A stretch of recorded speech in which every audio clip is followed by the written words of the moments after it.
नमस्कार। देखिए, बहुत लोग बोल रहे थे कि सर इकोनॉमिक्स को चालू करिए, तो आज से हम लोग जो है इकोनॉमिक्स को शुरू करने जा रहे हैं। और इस वीडियो में हम लोग बहुत सारे चीज़ों को समझेंगे जो आप लोगों को बहुत जल्दी समझ में नहीं आता है। तो चलिए अब वीडियो को शुरू करते हैं। तो आइए हम सबसे पहले समझ लेते हैं कि इस वीडियो में हम लोग क्या क्या पढ़ेंगे।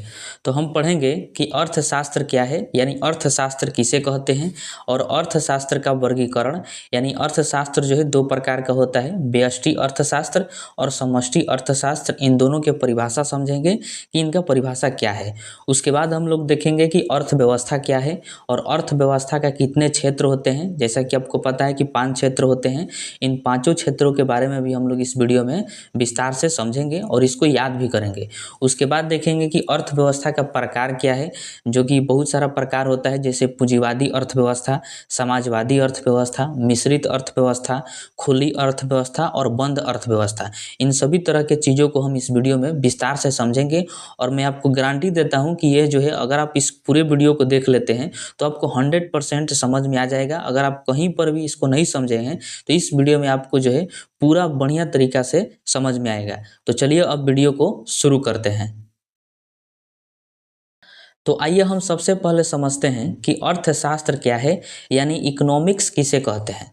तो देखिए, अर्थशास्त्र वह विषय है जिसके तहत यह अध्ययन किया जाता है कि व्यक्ति, समाज और सरकार किस प्रकार अपने सीमित संसाधनों के द्वारा असीमित आवश्यकताओं की पूर्ति करते हैं। जैसा कि आपको पता है कि मानव की जो आवश्यकता है वो असीमित है, यानी दिन प्रतिदिन जो है हमारी आवश्यकताएं बढ़ती जाती है। इसलिए जो है कहा जाता है कि मानव की आवश्यकता जो है असीमित है। लेकिन यह भी बात आपको पता है कि संसाधन जो है वो सीमित है। किसी भी देश में संसाधन क्या है? सीमित है। तो सरकार इसी बात का अध्ययन करती है कि संसाधन तो सीमित है, लेकिन मानव की आवश्यकता जो है दिन प्रतिदिन बढ़ती जाती है। तो हम कैसे इन संसाधनों का इस्तेमाल करें ताकि मानव की जो है सभी तरह की आवश्यकता पूर्ति हो जाए। इसी अध्ययन को जो है अर्थशास्त्र कहा जाता है। क्या कहा जाता है? अर्थशास्त्र। यानी कुल मिला जुलाकर अगर समझा जाए तो अर्थशास्त्र जो है ये एक अध्ययन को कहते हैं जो सरकार करती है कि किसी भी व्यक्ति का जो देश में रह रहे हैं उनकी आवश्यकता की पूर्ति कैसे किया जाए। इसको आप ऐसे समझ सकते हैं कि मान लीजिए कि आपके पास 50,000 रुपया है, तो उस 50,000 रुपया को आप चाहते हैं कि हम किसी कार्य में खर्च करें। तो सबसे पहले आप जो है उसके बारे में विचार विमर्श करिएगा, रणनीति बनाइएगा कि इन 50,000 रुपया को हमें कहाँ पर खर्च करना है। सबसे पहले यही आप सोचिएगा, उसके बाद ना आप उस पर खर्च करिएगा। तो जो आप सोचें कि इन 50,000 रुपया को हमें जो है इस जगह खर्च करना है, उसी सोच को, उसी अध्ययन को, उसी विचार को जो है अर्थशास्त्र के नाम से जाना जाता है। उसी प्रकार सरकार जो है सबसे पहले संसाधन के उपयोग करने से पहले जो है विचार विमर्श करती है, अध्ययन करती है, उसके बारे में सोचती है कि मानव की आवश्यकता इसे कैसे पूरा किया जा सकता है। उसी को जो है हम लोग अर्थशास्त्र के नाम से जानते हैं। ठीक है। अर्थशास्त्र जो है मानव की आर्थिक गतिविधियों का अध्ययन करता है। आर्थिक गतिविधि मतलब पैसा के मामले में। अर्थात अर्थशास्त्र वह विषय है जिसके अंतर्गत वस्तुओं और सेवाओं के उत्पादन, वितरण एवं उपभोग की प्रक्रिया का अध्ययन किया जाता है। वितरण एवं उपभोग मतलब कैसे उन वस्तुओं को, उन सेवाओं को बांटा जाए, उन उत्पादनों का उपयोग किया जाए, इसी का अध्ययन किया जाता है, जिसको हम लोग अर्थशास्त्र के नाम से जानते हैं। ठीक है। मतलब ये हम कह सकते हैं कि अर्थव्यवस्था का अध्ययन करना अर्थशास्त्र कहलाता है। तो इस पॉइंट को आप ध्यान में रखिएगा कि अर्थव्यवस्था का अध्ययन करना ही क्या कहलाता है? अर्थशास्त्र कहलाता है। और अर्थशास्त्र जो है ये एक प्रकार का अध्ययन होता है जो किसी भी खर्च करने से पहले सोचा जाता है, विचार विमर्श किया जाता है, अध्ययन किया जाता है। उसी को हम लोग अर्थशास्त्र के नाम से जानते हैं। और यह टॉपिक आपको और बेहतरीन समझ में आएगा जब हम आपको अर्थव्यवस्था बताएंगे इसी वीडियो में तब। अब आप इम्पोर्टेंट पॉइंट ध्यान में रखिएगा जो एग्जाम के पॉइंट ऑफ व्यू से बहुत ज़्यादा महत्वपूर्ण है कि अर्थशास्त्र के जनक कौन है। तो एडम स्मिथ है। ठीक है। एडम स्मिथ ने 1776 में अपने प्रकाशित पुस्तक द वेल्थ ऑफ नेशन में अर्थशास्त्र को धन का विज्ञान कहा था। आपसे प्रश्न पहला ही यही पूछा जाएगा कि द वेल्थ ऑफ नेशन पुस्तक जो है किनके द्वारा लिखा गया है? तो एडम स्मिथ के द्वारा लिखा गया है। और एडम स्मिथ ने अपने ही पुस्तक में अर्थशास्त्र को धन का विज्ञान कहा था। था। तो यह भी प्रश्न पूछा जा चुका है कि अर्थशास्त्र को धन का विज्ञान किसने कहा था, तो एडम स्मिथ ने कहा था और वो अपने पुस्तक में कहे थे। ठीक है। अगर भारतीय अर्थशास्त्र के जनक की बात करें तो वह विश्वेश्वरैया है, जिनका इमेज आप देख सकते हैं कि ये विश्वेश्वरैया जी हैं। इनको जो है भारतीय अर्थशास्त्र का जनक कहा जाता है। अगर पूरे वर्ल्ड की जनक की बात करें कि पूरे वर्ल्ड में अर्थशास्त्र के जनक कौन है, तो एडम स्मिथ। अगर केवल भारत की बात करें तो वह है विश्वेश्वरैया। ठीक है। अब आइए हम समझते हैं अर्थशास्त्र का वर्गीकरण। तो आपको यहाँ पर ध्यान रखना है कि अर्थशास्त्र का वर्गीकरण किसने किया था, तो रेगनर फ्रीस ने किया था। किसने किया था, रेगनर फ्रीस ने। अर्थशास्त्र का वर्गीकरण जो है दो तरह से किया जाता है, यानी यह भी कह सकते हैं हम कि अर्थशास्त्र का दो प्रकार होता है। कितने प्रकार, दो प्रकार। एक होता है व्यष्टि अर्थशास्त्र यानी माइक्रो इकोनॉमिक्स, और एक होता है समष्टि अर्थशास्त्र यानी मैक्रो इकोनॉमिक्स। ठीक है। अब आइए हम दोनों को एक एक करके समझते हैं। तो सबसे पहले हम देखते हैं व्यष्टि अर्थशास्त्र। तो इसमें ध्यान रखिएगा कि व्यष्टि अर्थशास्त्र के जनक यानी फादर किसे कहा जाता है, तो एडम स्मिथ को कहा जाता है। किनको, एडम स्मिथ को। व्यष्टि अर्थशास्त्र को सूक्ष्म अर्थशास्त्र भी कहा जाता है। सूक्ष्म का मतलब होता है बहुत छोटा, यानी व्यष्टि का मतलब भी छोटा, इसको ही सूक्ष्म अर्थशास्त्र कहते हैं। ये क्या है कि इसके अंतर्गत अर्थव्यवस्था की एक इकाई का अध्ययन किया जाता है। अभी आप शुरुआत में ही पढ़ें कि जब हम अर्थव्यवस्था का अध्ययन करते हैं तो उसी को अर्थशास्त्र कहा जाता है। यानी किसी भी चीज़ के बारे में पहले ही हम विचार विमर्श अध्ययन कर लेते हैं तो उसी को अर्थशास्त्र कहते हैं। तो जब छोटे लेवल पर जो है हम सोच विचार करते हैं, छोटे चीज़ों को लेकर हम अध्ययन करते हैं, एक इकाई का अध्ययन करते हैं, तो उसको जो है व्यष्टि अर्थशास्त्र कहा जाता है, यानी सूक्ष्म अर्थशास्त्र के नाम से जाना जाता है। जैसे में उद्योग, देखिए उद्योग जो है ये बहुत छोटे लेवल का होता है, जैसे कुटीर उद्योग हो गया, घरेलू उद्योग हो गया। तो उद्योग बहुत छोटा शब्द है और ये छोटा भी होता है। तो इसका जब सरकार अध्ययन करती है तो उसको जो है व्यष्टि अर्थशास्त्र कहते हैं। फर्म हो गया, बाजार हो गया, एक उत्पादक, एक उपभोक्ता, मतलब एक एक की बात किया जा रहा है, तो मतलब ये बहुत छोटा इकाई हो गया। तो इनके बारे में जब सरकार अध्ययन करती है तो उसी को जो है व्यष्टि अर्थशास्त्र कहते हैं। इस तरह के अध्ययन से हमें पता चलता है, यानी हमें फायदा होता है कि हमें जमीनी स्तर की जानकारी मिल जाती है कि समाज में, ग्रामीण क्षेत्रों में निचले स्तर पर किन किन चीज़ों की मांग है या किन किन चीज़ों की हमें पूर्ति करनी चाहिए। इन तरह की जानकारी जो है सरकार को मिल जाती है और उसी के हिसाब से सरकार जो है विभिन्न तरह की योजनाएं लाती है। जैसे आप बहुत सारी योजनाएं के नाम सुने होंगे, ये योजना वो योजना। तो सरकार जो है जब व्यष्टि अर्थशास्त्र की अध्ययन करती है, यानी बहुत छोटे लेवल पर अध्ययन करती है एक इकाई का, तो उसको व्यष्टि अर्थशास्त्र कहते हैं और उसी के हिसाब से जो है योजनाएं चलाती है। ठीक है। तो आशा करता हूं कि आपको जो है व्यष्टि अर्थशास्त्र समझ में आ गया होगा, जिसको माइक्रो इकोनॉमी के नाम से भी जाना जाता है। अब आइए हम समझते हैं समष्टि अर्थशास्त्र यानी मैक्रो इकोनॉमिक्स। तो देखिए इसका फादर कौन है, तो जे.एम. किन्से। ध्यान रखिएगा, डायरेक्टली आपसे एग्जाम में प्रश्न पूछा जाएगा कि समष्टि अर्थशास्त्र के जनक कौन है, तो जे.एम. किन्से। ठीक है। समष्टि अर्थशास्त्र को बृहद अर्थशास्त्र भी कहते हैं। जैसे व्यष्टि अर्थशास्त्र को सूक्ष्म अर्थशास्त्र कहा गया था, ठीक उसी प्रकार समष्टि अर्थशास्त्र को जो है बृहद अर्थशास्त्र कहा जाता है, यानी बहुत बड़ा अर्थशास्त्र। समष्टि अर्थशास्त्र के अंतर्गत संपूर्ण अर्थव्यवस्था का अध्ययन किया जाता है, अर्थात अर्थव्यवस्था के बड़े बड़े क्षेत्रों का अध्ययन किया जाता है, तो उसको जो है समष्टि अर्थशास्त्र के नाम से जाना जाता है। वेरी वेरी इंपॉर्टेंट है, ध्यान रखना है आपको कि समष्टि अर्थशास्त्र में जो है बड़े बड़े क्षेत्रों का अध्ययन किया जाता है। जैसे में राष्ट्रीय आय। अब देखिए राष्ट्रीय आय जब निकालेंगे तो किसी एक व्यक्ति का तो नहीं निकालेंगे।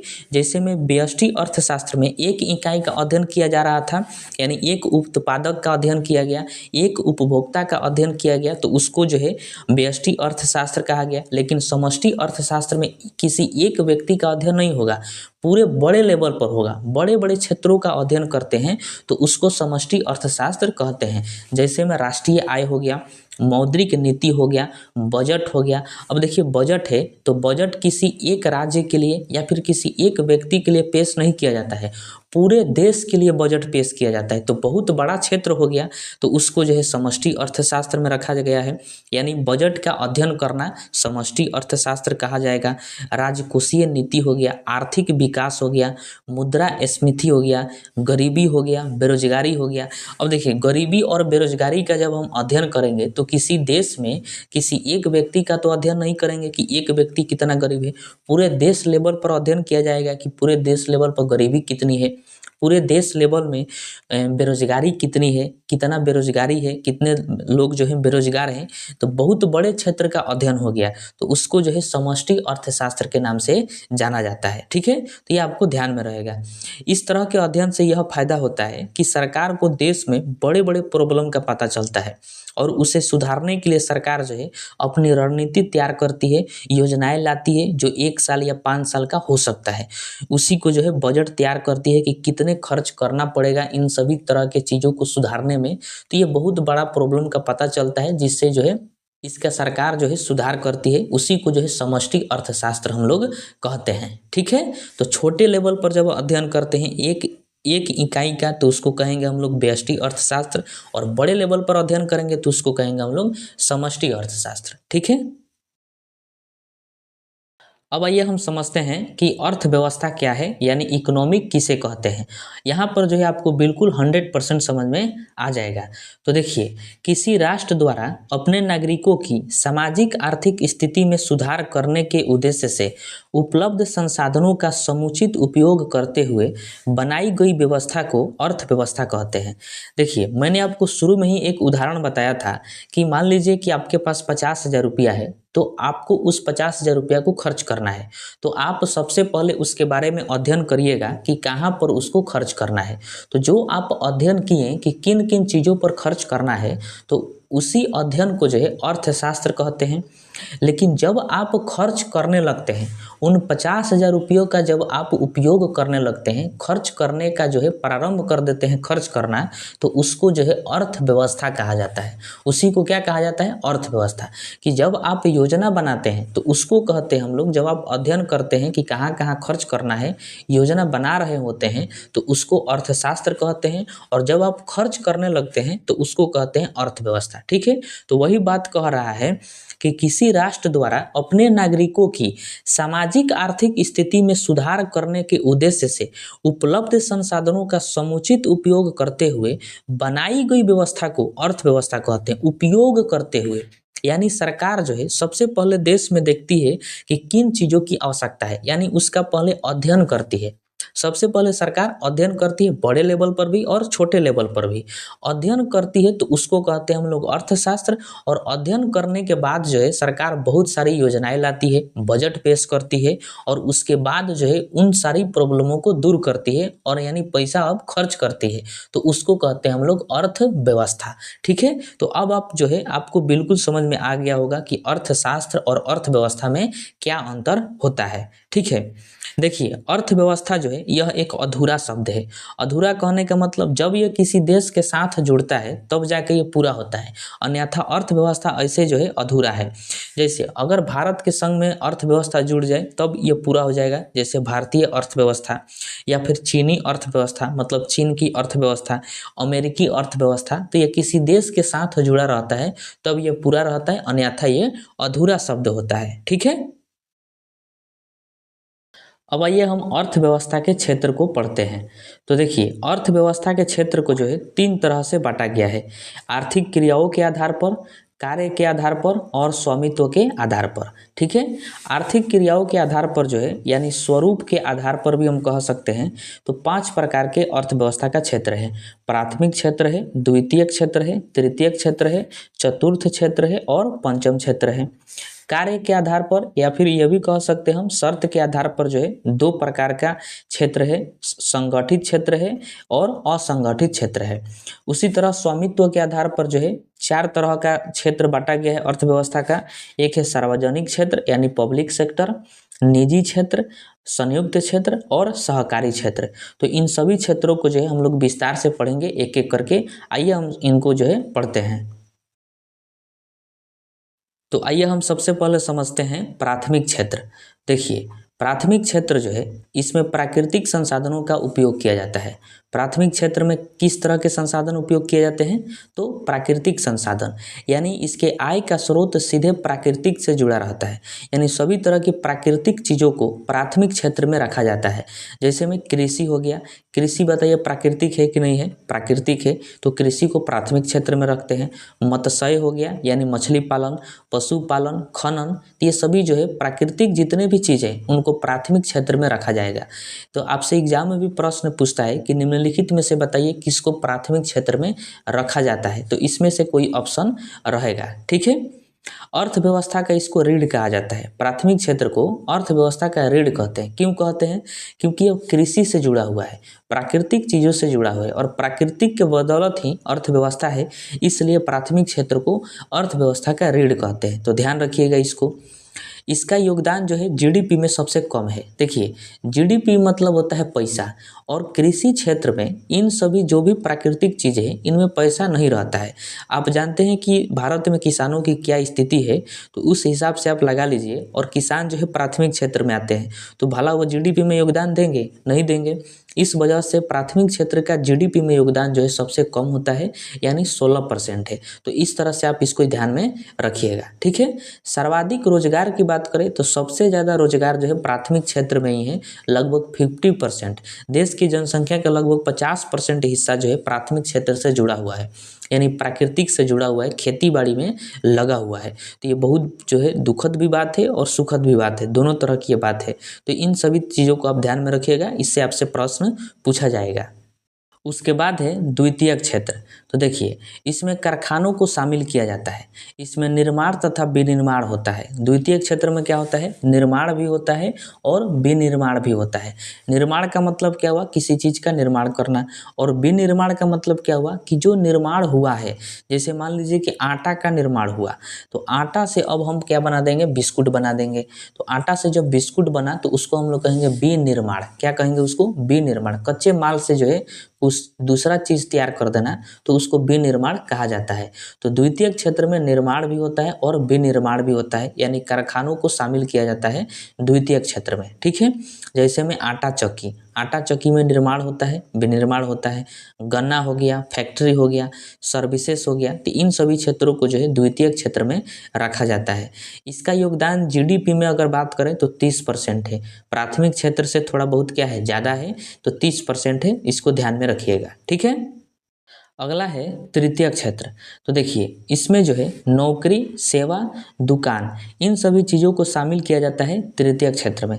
जैसे में परिवहन हो गया, हॉस्पिटल हो गया, कोचिंग हो गया, नेता सब हो गए, शिक्षा हो गया, खेल हो गया, कोई भी खेल हो, कम्युनिकेशन हो गया, बैंक हो गया और नौकरी हो गया। तो इन सभी चीज़ों को जो है तृतीय क्षेत्र में शामिल किया जाता है। और तृतीय क्षेत्र में जो है बहुत ज़्यादा पैसा है, क्योंकि इसमें आने के लिए स्किल की आवश्यकता होती है। अगर आपके पास स्किल नहीं है, आप मेहनत नहीं करिएगा, तो आप तृतीय क्षेत्र में नहीं जाएंगे। जैसे अगर आप मेहनत नहीं करिएगा तो आपका नौकरी नहीं होगा, और जब तक नौकरी नहीं होगा तो आप तृतीय क्षेत्र में जाएंगे नहीं, क्योंकि नौकरी को तृतीय क्षेत्र में शामिल किया जाता है। तो इन समय पैसा अधिक है, तो इसके लिए स्किल की आवश्यकता होती है। जैसे मान लीजिए कि हॉस्पिटल है, तो हॉस्पिटल तृतीय क्षेत्र में आएगा। तो हॉस्पिटल जो है किसके बलबूता पर चल रहा है? डॉक्टर के। और डॉक्टर जो है पढ़ लिख कर डॉक्टर बना है, तो इस वजह से उसके पास जो है पैसा भी अधिक है, क्योंकि वो हॉस्पिटल चला रहा है। तो पैसा अधिक आएगा तो वो टैक्स भी अधिक देगा। तो इस वजह से इसको जो है तृतीय क्षेत्र में शामिल किया जाता है। और यह जो है जीडीपी में सबसे अधिक योगदान देता है, क्योंकि ये इस क्षेत्र में जो भी लोग हैं वो टैक्स भी अधिक देते हैं, इसलिए इनका योगदान जीडीपी में अधिक होता है, यानी 54%।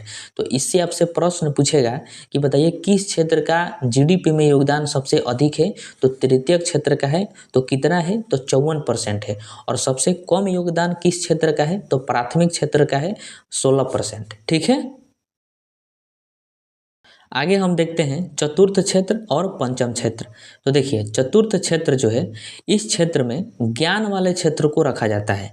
जैसे में आईटी हो गया यानी सूचना एवं प्रौद्योगिकी, आरडी हो गया रिसर्च एंड डेवलपमेंट यानी अनुसंधान एवं विकास। तो ये सब जो है ज्ञान वाले बड़े बड़े क्षेत्र हैं, तो इनको जो है चतुर्थ क्षेत्र में रखा जाता है। तो इसमें बस आपको इतना ही ध्यान रखना है कि ज्ञान वाले जो भी क्षेत्र हैं उनको चतुर्थ क्षेत्र में शामिल किया जाता है। ठीक है, उसके बाद है पंचम क्षेत्र।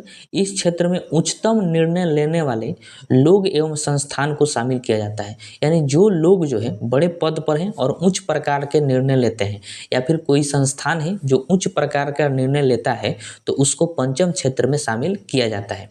जैसे में देखिए कि विश्वविद्यालय जो है बड़े बड़े लेवल का निर्णय लेते हैं, तो उनको पंचम क्षेत्र में रखा गया है। सरकारी संगठन हो गया, सार्वजनिक सेवा हो गया, कंपनी के सीईओ हो गए, एमडी हो गए, वित्तीय और कानूनी सलाहकार हो गए, तो ये सब जो है बड़े बड़े लेवल का निर्णय लेते हैं, तो इनको जो है पंचम क्षेत्र में शामिल किया जाता है। तो इस तरह की चीज़ों को आप ध्यान में रखिएगा। अब आइए हम समझते हैं संगठित क्षेत्र और असंगठित क्षेत्र क्या है। तो देखिए संगठित क्षेत्र जो है इसमें नौकरी की शर्त, समय और वेतन तीनों ही निश्चित होता है, तो उसको जो है संगठित क्षेत्र कहा जाता है।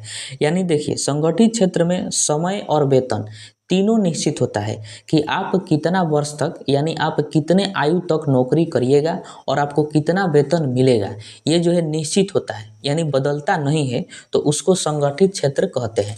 जैसे में आप जानते हैं सरकारी नौकरी में जो है समय और वेतन दोनों फिक्स होता है कि आप कितने आयु तक नौकरी करिएगा, तो 60 वर्ष तक जो है सरकारी नौकरी आप कर सकते हैं, आप 60 वर्ष के आयु तक। ठीक है, और आपका वेतन भी फिक्स रहता है कि आपको इतना वेतन दिया जाएगा, कोई भी सरकारी नौकरी हो। तो अगर आप ईमानदारी से काम करते हैं तो आपको 60 वर्ष से पहले जो है कोई नहीं हटा सकता। जब आपकी आयु 60 वर्ष हो जाएगी तभी आप जो है रिटायर हो सकते हैं, तो वह जो है संगठित क्षेत्र हो गया। जैसे बड़े बड़े कंपनी में जो है, जैसे टाटा बिरला कंपनी हो गया, तो इन सब में जब नौकरी मिलती है तो इसमें भी वेतन और समय दोनों निर्धारित होता है, दोनों निश्चित होता है, इसके पहले आपका कुछ कोई नहीं कर सकता है, तो उसको संगठित क्षेत्र कहते हैं। ठीक है, वही एक होता है असंगठित क्षेत्र। इसमें जो है नौकरी का ना वेतन फिक्स होता है, ना समय फिक्स होता है, ना छुट्टी किसी प्रकार का फिक्स होता है, यानी कोई भी चीज़ इसमें निश्चित नहीं होता है, अनिश्चित होता है, तो उसको असंगठित क्षेत्र कहते हैं। जैसे प्राइवेट नौकरी में कुछ नहीं है, अगर मुनाफा होगा तो कहीं आपका वेतन बढ़ा देगा, अगर नहीं होगा तो आपका वेतन और घटा देगा जितना पहले मिलता था। छुट्टी का कोई लेना देना नहीं है, कोई छुट्टी आपको देगा नहीं, मतलब प्राइवेट नौकरी में कोई भी चीज़ नहीं रहता है, और फिक्स आपका आयु भी फिक्स नहीं है कि आपको कब प्राइवेट नौकरी से निकाल दिया जाएगा, कब रख लिया जाएगा, कोई फिक्स नहीं है। उसी प्रकार कृषि हो गया, कृषि में जो भी लोग लगे हैं तो ना उनका कोई वेतन फिक्स है, जैसे किसान हो गए तो उनका ना वेतन फिक्स है, ना ही उनका आयु फिक्स है कि आप कब तक इस कृषि को कर सकते हैं। तो कृषि जो है असंगठित क्षेत्र हो गया। अगर आप बिजनेस कर रहे हैं, दुकान हो गया, तो इसमें भी आपका वेतन फिक्स नहीं है, किसी महीना आपको मुनाफा हो जाएगा, किसी महीना आपको घाटा हो जाएगा, तो ये सब जो है असंगठित क्षेत्र के अंतर्गत आते हैं। ठीक है, अब आइए हम समझते हैं सार्वजनिक क्षेत्र और निजी क्षेत्र। तो देखिए सार्वजनिक क्षेत्र जो है इस पर पूरी तरह सरकार का अधिकार होता है। सार्वजनिक क्षेत्र को ही पब्लिक सेक्टर के नाम से जाना जाता है। यह विकास तथा समाज कल्याण के लिए होता है। किसके लिए होता है? तो विकास के लिए और समाज कल्याण के लिए भी। ठीक है, सार्वजनिक क्षेत्र की सबसे बड़ी जो कंपनी है वह रेलवे है और महारत्न है। रेलवे देखिए कि किसका है, तो इस पर सरकार का संपूर्ण रूप से अधिकार है, और यह जो है समाज कल्याण के लिए रेलवे है, तो इसको जो है सार्वजनिक क्षेत्र के अंतर्गत रखा जाता है।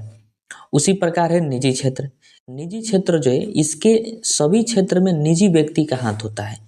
निजी क्षेत्र में किसका हाथ होता है? तो निजी व्यक्ति का हाथ होता है, इसी को प्राइवेट कहा जाता है, यानी पीवीटी। कहीं पर देखे होंगे आप, लिखा होता है पीवीटी। तो प्राइवेट क्षेत्र को ही निजी क्षेत्र के नाम से जाना जाता है, और इस पर निजी व्यक्ति का अधिकार होता है, मतलब किसी एक व्यक्ति का इस पर अधिकार होता है। इसका जो है उद्देश्य केवल लाभ कमाना होता है, कि कहीं से भी इसको लाभ मिलना चाहिए।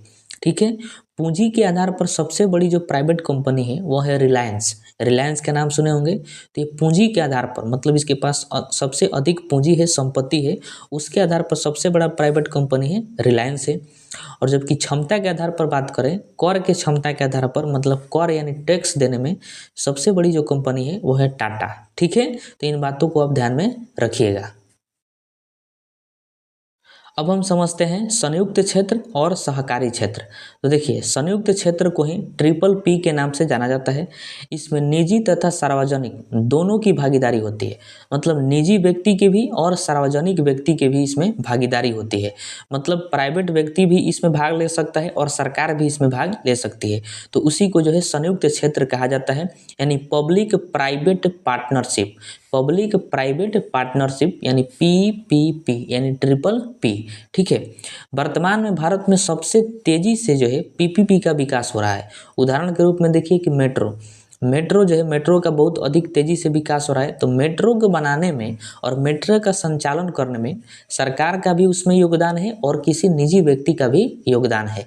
तो उसको जो है संयुक्त क्षेत्र में रखा जाएगा। तो इसको आप ध्यान में रखिएगा। ठीक है। उसके बाद एक है सहकारी क्षेत्र यानी कोऑपरेटिव। जब किसी कंपनी का दिशा निर्देशक जो है सरकार तय करती है तो उसको कोऑपरेटिव कहते हैं। मतलब कोई उसको ऑपरेट कर रहा है, इसीलिए उसको कहते हैं कोऑपरेटिव। ठीक है। तो इसका दिशा निर्देशक सरकार तय करती है तो उसको सहकारी कहते हैं। क्या कहते हैं? सहकारी। जैसे आप सुने होंगे कोऑपरेटिव बैंक। कोऑपरेटिव बैंक जो है, तो इसका मतलब क्या हुआ, उस बैंक का जो दिशा निर्देशक दे रही है वो कोई सरकार दे रही है। ठीक है। तो इसलिए उसको कोऑपरेटिव बैंक के नाम से जाना जाता है। कोऑपरेटिव बैंक जो है, कोऑपरेटिव का संचालन कई लोगों द्वारा होता है, एक लोगों के द्वारा नहीं होता है, बहुत सारे लोगों के द्वारा होता है। यानी उसका संचालन कोई दूसरा करता है, इसलिए उसको कोऑपरेटिव बैंक के नाम से जाना जाता है। ठीक है। अब हम समझते हैं अर्थव्यवस्था का प्रकार। देखिए, अर्थव्यवस्था का जो है मुख्य रूप से 5 प्रकार होता है और पांचों जो है बहुत ज़्यादा इंपॉर्टेंट है। इससे एग्जाम में प्रश्न पूछा जाता है, तो इसको आप ध्यान से समझिएगा। तो सबसे पहले हम देखते हैं पूंजीवादी अर्थव्यवस्था क्या है और समाजवादी अर्थव्यवस्था क्या है। तो देखिए, पूंजीवादी अर्थव्यवस्था उसको कहा जाएगा कि ऐसी अर्थव्यवस्था जिसमें उत्पादन के साधन पर निजी व्यक्तियों का अधिकार होता है और सभी आर्थिक क्रियाएं निजी हित के लिए और निजी लाभ के लिए हो, तो उसे पूंजीवादी अर्थव्यवस्था कहते हैं। यानी कुल मिला जुला कर कि उस अर्थव्यवस्था को हम लोग पूंजीवादी अर्थव्यवस्था के नाम से जानते हैं कि जिस देश में उत्पादन के साधन पर यानी वस्तुओं के उत्पादन पर निजी व्यक्ति का अधिकार होता है, सरकार का उसमें हस्तक्षेप नहीं होता है। जो उस देश की सरकार है उसका लेना देना कोई नहीं है, कोई हस्तक्षेप नहीं होता है, केवल और केवल निजी व्यक्ति, निजी कंपनियों का अधिकार होता है। तो उस तरह के अर्थव्यवस्था को पूंजीवादी अर्थव्यवस्था के नाम से जाना जाता है। जैसे में यूएसए में जो है पूंजीवादी अर्थव्यवस्था है, ब्रिटेन हो गया, फ्रांस हो गया, तो इन सभी देशों में पूंजीवादी अर्थव्यवस्था है। इसमें जो है उत्पादन के साधन पर यानी वस्तुओं के उत्पादन पर जो है सरकार का कोई अधिकार नहीं है, कोई हस्तक्षेप नहीं है। मतलब ज़्यादा हस्तक्षेप नहीं है, अधिक हस्तक्षेप जो है निजी व्यक्तियों का है, निजी कंपनियों का है। इस वजह से इस देश में कहा जाता है कि पूंजीवादी अर्थव्यवस्था है। ठीक है। उसी प्रकार है समाजवादी अर्थव्यवस्था यानी सोशलिज्म इकोनॉमी। देखिए, ऐसी अर्थव्यवस्था जिसमें उत्पादन के साधन पर देश के सरकार का अधिकार होता है। मतलब जिस देश में उत्पादन पर देश के सरकार का अधिकार हो, उत्पादन के जो भी साधन है उस पर देश के सरकार का अधिकार हो, तो उस देश में कहा जाता है कि समाजवादी अर्थव्यवस्था है। कौन सी अर्थव्यवस्था है? तो समाजवादी अर्थव्यवस्था है। जैसे में रूस, USSR, रूस में जो है समाजवादी अर्थव्यवस्था है। यानी यहाँ पर जो भी उत्पादन के साधन है उस पर जो है सरकार का अधिकार है, किसी निजी व्यक्ति का अधिकार नहीं है। इस वजह से रूस में समाजवादी अर्थव्यवस्था है। ठीक है।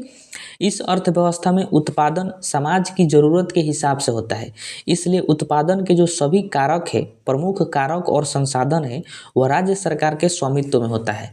मतलब राज्य सरकार जो है रिपोर्ट देती है कि किस तरह की चीज़ों की आवश्यकता है, उसी के हिसाब से जो है उत्पादन के साधन को तैयार किया जाता है। ठीक है। तो जिस देश में सरकार का अधिकार होता है उत्पादन के साधन पर, तो उसमें जो है समाजवादी अर्थव्यवस्था के अंतर्गत रखा जाता है उस देश को। ठीक है। अब हम समझते हैं मिश्रित अर्थव्यवस्था और खुली अर्थव्यवस्था।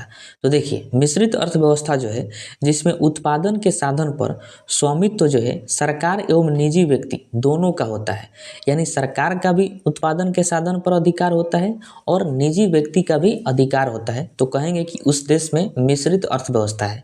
जैसे में अपना देश भारत में जो है किसी भी उत्पादन के साधन पर यानी उत्पादन पर स्वामित्व जो है सरकार का भी है और किसी निजी व्यक्ति का भी है, मतलब दोनों का जो है बराबर है। तो इसलिए कहा जाता है कि भारत में मिश्रित अर्थव्यवस्था है। ठीक है। और एक होता है खुली अर्थव्यवस्था यानी ओपन इकोनॉमी। ऐसी अर्थव्यवस्था जिसमें आयात निर्यात पर न्यूनतम प्रतिबंध हो, तो उसको जो है कहा जाएगा कि उस देश में खुली अर्थव्यवस्था है। अब आयात निर्यात का मतलब क्या होता है कि खरीदने और बेचने की क्रिया को ही आयात निर्यात कहते हैं। जैसे हम लोग जो है किसी देश में अपना सामान ले जाकर अपने देश में उत्पादित सामान को किसी दूसरे देश में बेचते हैं और उस देश से हम लोग कुछ सामान खरीद कर लाते हैं अपने देश में, तो इसी को जो है आयात निर्यात के नाम से जाना जाता है। इसका एग्जाम्पल है सिंगापुर, यूएसए। इसकी जो है खुली अर्थव्यवस्था है, कोई भी सामान खरीद सकता है, कोई भी सामान यहाँ पर अपना बेच सकता है। ठीक है। तो इसको हम खुली अर्थव्यवस्था के नाम से जानते हैं। और एक होता है बंद अर्थव्यवस्था यानी क्लोज्ड इकोनॉमी। ऐसी अर्थव्यवस्था जिसमें आयात निर्यात शून्य हो, मतलब आयात निर्यात शून्य के बराबर हो, तो उसको जो है बंद अर्थव्यवस्था के नाम से जाना जाता है। जैसे में उत्तर कोरिया में जो है आयात निर्यात जो है बंद है। आयात निर्यात क्या है? बंद है। सभी देशों से ये आयात निर्यात नहीं करता है। इस वजह से कहा जाता है कि उत्तर कोरिया का जो है बंद अर्थव्यवस्था है यानी क्लोज्ड इकोनॉमी है। ठीक है। तो आप जो है अर्थव्यवस्था के प्रकार जो है पांचों प्रकार आप अच्छे से समझ गए। अब ये हम आगे देखते हैं। अब आइए हम एक छोटे से टॉपिक को समझ लेते हैं जो आगे के इकोनॉमिक्स पढ़ने में हमें सहायता मिलेगी, किसी प्रकार की हमें दिक्कत नहीं होगा। उत्पादन के कारक। तो देखिए कोई भी चीज़ अगर हम उत्पादन करते हैं या फिर किसी के भी द्वारा किसी भी चीज़ का उत्पादन किया जाता है तो उसके लिए जो है कुछ ना कुछ चीज़ों की आवश्यकता होती है। तो उसके लिए जो है 4 चीज़ों की महत्वपूर्ण आवश्यकता होती है, उसी को जो है उत्पादन के कारक कहते हैं। यानी किसी भी चीज़ के उत्पादन के लिए 4 चीज़ों की आवश्यकता होती है जिसको हम लोग उत्पादन के कारक कहते हैं। तो कहते हैं उत्पादन के कितने कारक होते हैं? तो 4 कारक होते हैं। कौन कौन होते हैं? तो पूंजी होता है, भूमि होता है, श्रमिक होता है और उद्यमी होता है। तो यही जो है 4 कारक हैं किसी भी चीज़ के उत्पादन करने के लिए। अगर ये 4 कारक नहीं रहेंगे तो किसी भी चीज़ का एक सुई का भी उत्पादन नहीं हो सकता है इन 4 के बदौलत। ठीक है। तो आइए हम इनको एक एक करके देख लेते हैं फटाफट। पूंजी सबसे पहले देखिए, पूंजी क्या है कि उत्पादन में लगाया गया धन जो है पूंजी कहलाता है। किसी भी चीज़ के उत्पादन करने के लिए सबसे पहले पैसा चाहिए। सबसे पहले क्या चाहिए? पैसा चाहिए, यानी धन चाहिए। तो उसी धन को जो है पूंजी कहा जाता है। और यह पूंजी जो है किसी भी तरह से हो सकता है। आप किसी से कर्जा ले लीजिए या फिर आप किसी से लोन ले लीजिए, तो ये पूंजी हो गया। ठीक है।